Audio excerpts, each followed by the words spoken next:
What's up, everybody? John Hoover, AllSooners, along with Ryan Chapman. We're doing something a little special today because we've already recorded the full podcast, and as soon as we shut the lights off, we got major news breaking out of Norman, Oklahoma. Sooners are going to have a new defensive coordinator. How about that? I was not expecting, as Ryan said, it's a kind of curious Thursday news dump. You're supposed to push that back to Friday, but here we sit.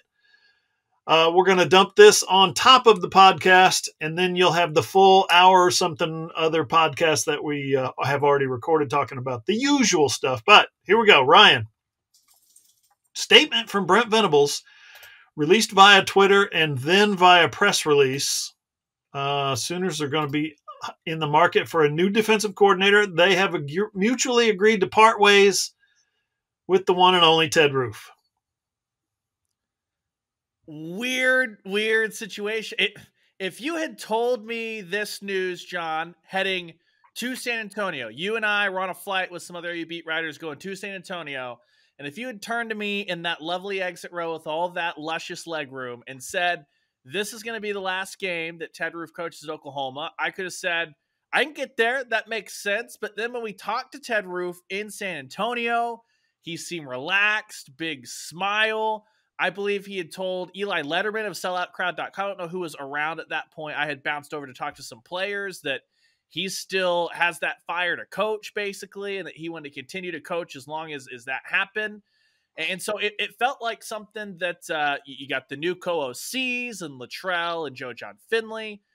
This is something that I'd kind of deleted out of my brain and moved along, but yet we get the mutually agreed to part waves press release. And Hoove, I'm going to toss back over to you because not only is this catch caught me a little off guard, I think that the statement from Brent Venables is kind of odd in this press release. It is odd. I'll read it to you right now. He says, I have the utmost respect and appreciation for Ted.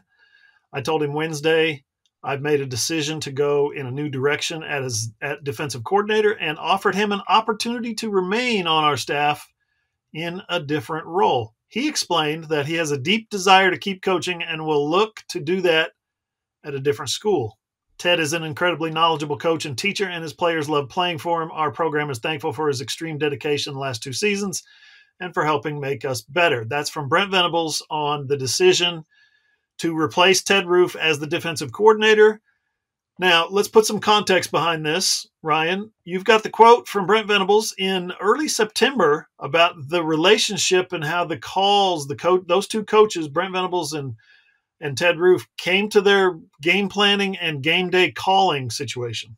Yeah, this is actually the Roof quote, from this was the first game week in the lead up to Arkansas State this year.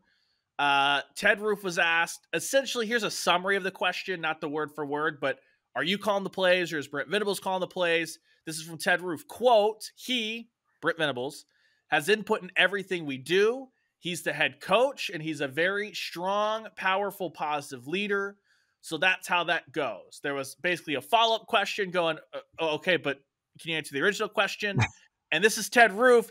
Then he said, I do, and then he has, if he wants to override something and call something, he does. That's how we roll. It's no different than a lot of places. And it was a long time ago. We've had a full season since then. I don't remember that being like super contentious. I remember Ted Roof trying to find the correct words to maybe not step on anyone's toes, but it wasn't like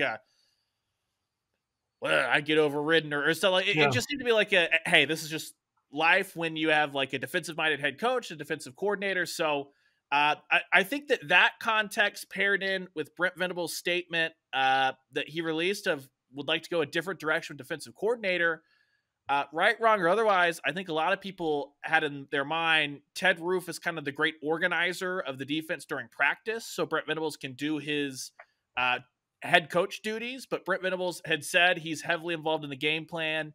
He had said in fall camp that like he can't do his job properly unless he's heavily involved in the defense. And so Ted Roof was kind of a placeholder at practice, does some calling of plays on game day, stuff like that. So going a different direction at defensive coordinator, does that mean that Brent Venables wants to totally hand off the defense proper and say, I want to bring in a big name to be my just defensive coordinator and then I just do game management stuff? Or I can't see it going even a further direction the other way as far as like unless Brent Venables just says straight up, I'm calling the plays, screw it. But then Ted Roof is still a very experienced linebacker coach.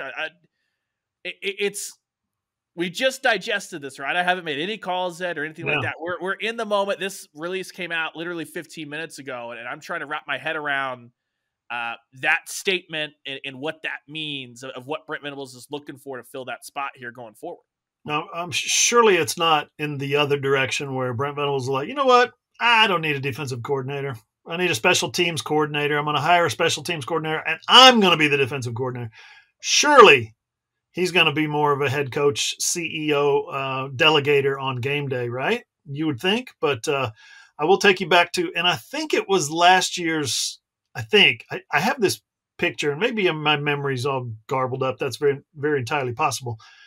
But I have this memory of him in his Christmas National Signing Day jacket talking about, well, I make all the calls. I was running the defensive meeting. He was telling us a story about like a recruit stepped in or a recruit called or something, and he had to step out of the meeting. I'm in there running the defensive meetings, and we're doing this and we're going that, and the guy calls. I can't remember exactly what that was, but he laid it out and expressed game planning.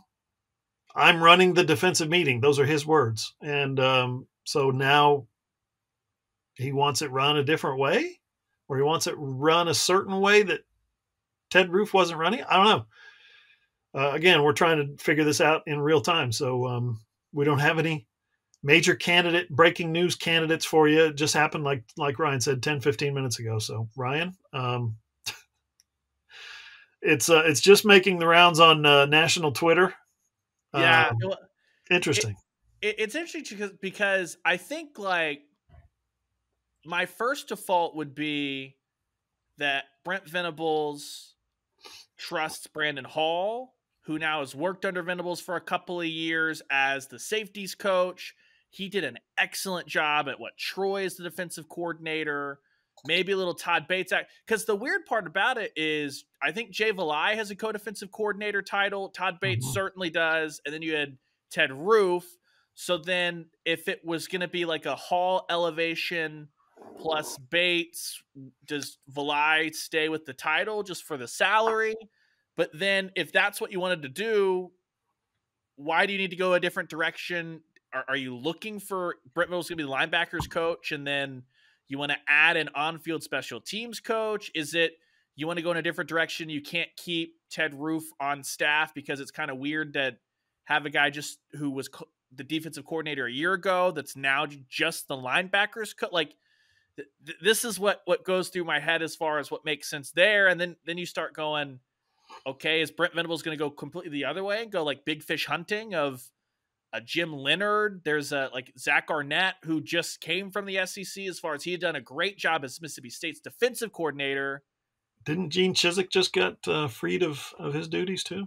Yeah, I think that might be a tough sell. If he got freed of his duties because the defense was awful at North Carolina. But whereas like Arnett, the defense was good at Mississippi State, then it didn't really work out as the head coach. And you have obviously Jeff Lebby coming in, and we've covered all the connections with Selman and Lebby and all that stuff.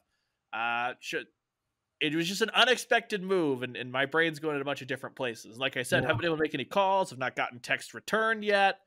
Outside of one comment that I said you guys were supposed to do this on Friday and got an LOL. That was about it.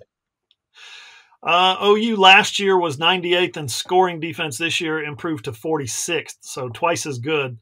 OU last year was 121st in total defense. That improved to 78th this year. That's not the standard. 78th is not the standard, but no doubt they improved in year two under Brent Venables and Ted Roof. But 108th in pass defense and 43rd in run defense. The Oklahoma defense has got to get better. Simple as that. 26 turnovers gained was 6th in the country. 20 interceptions was 2nd in the country. Tackles for loss, they were number 7 in the country at 7.5 per game. You saw some improvements, and in the actual podcast that you guys are going to listen to next, Ryan and I go over a report card for each position, and we come down pretty hard on a couple of positions, including a couple on the defense. So you're going to want to stick around for that. Anything else, Ryan, before we return our viewers to their regularly scheduled programming? Well, it's just continuing through just some kind of odd timing now. It is a staff that had been pretty steady, right? Through Brent Venables' first 2 seasons, you had 2 staff changes. One of them was the wide receiver coach position that was an interim throughout the season portion of 2022. That was filled by Emmett Jones. All returns in year 1. Fantastic hire. He did really great work. We're going to talk about the receivers here in a second in the report card and the work that Emmett Jones did. Then the only other staff change you had was Jeff Lebby getting hired away. That was not Brent Venables making that call. That was Jeff Lebby accepting a head coaching job. And Brent Venables elevates from the rank of analysts Seth Luttrell, who obviously has an extent, he was overqualified, frankly, to be an analyst, and just a great thing to have in Brent Venables' back pocket.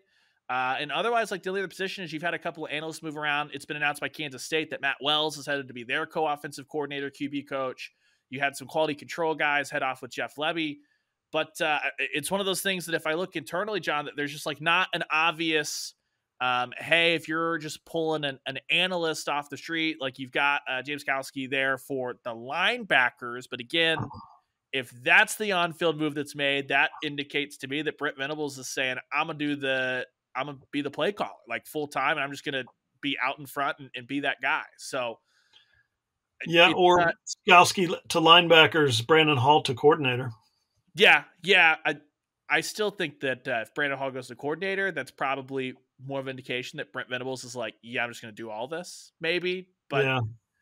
I just don't see him elevating Hall to coordinator to then call the plays in a manner that Ted Roof didn't. And then if that was the case, is Skalski already proven to be that much better of a linebackers coach than Ted Roof? That seems like I don't know. It's possible. It just doesn't seem likely. Maybe I'm just totally misreading that thing. Yeah, and we got a long way to go. He's probably got somebody in mind. He's probably not going to drag this out. My guess is he will hire someone sooner than later. But we'll see. We'll have to put some thought into it to come up with some interesting names. Ted Roof, super nice guy, super likable guy. Everything you want in a college football coach: friendly, outgoing, demanding on his players, but little nomadic. Going back to 1987, 2 years at Alabama, 1 year at West Georgia, 4 years at Duke, 1 year at UMass, followed by 2 years as defensive coordinator at UMass. Let's see, Western Carolina, Georgia Tech, which is his alma mater, head defensive coordinator and head coach at Duke for 6 years, and later became defensive coordinator at Georgia Tech, again, his alma mater, for 5 years. Other than that, he was never anywhere for more than 3 years, including University of Oklahoma, which only lasted 2 years. So there's that. Sooners are looking for a new quality control assistant coach, or like Ryan said, Matt Wells has moved on to Kansas State. He's going to be co-offensive coordinator and quarterbacks coach there in Manhattan. Sooners don't got to worry about that anymore because they're off to the SEC, where they need a new defensive coordinator.